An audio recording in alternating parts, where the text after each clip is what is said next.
Welcome to Let Me Fix This. Enjoy the video.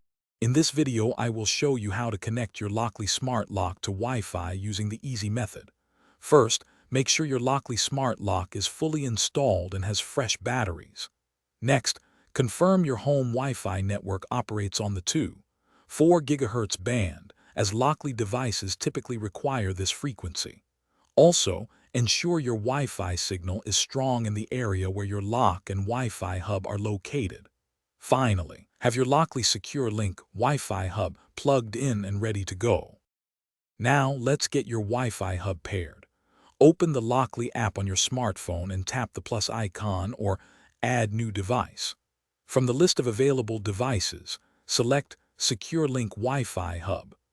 The app will then guide you through the process of putting your hub into pairing mode, which usually involves pressing a button on the hub itself. Listen for the confirmation sound or look for a blinking light to confirm it's ready. Once your Wi-Fi hub is paired, it's time to connect it to your lock.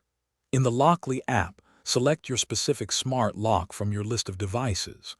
You'll then be prompted to link the newly paired Wi-Fi hub to this lock. After that, the app will ask you to enter your 2.4 GHz Wi-Fi network name and password. Double-check these details to ensure a successful connection and seamless operation.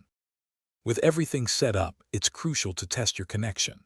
Use the Lockly app to remotely lock and unlock your door, ensuring all functions work as expected. Also, confirm that you are receiving real-time notifications from your lock, like door open alerts or low battery warnings. If you encounter any issues, try restarting your Wi-Fi hub and lock.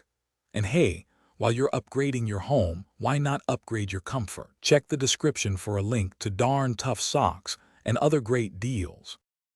Thanks for watching. If you found this helpful, don't forget to like and subscribe.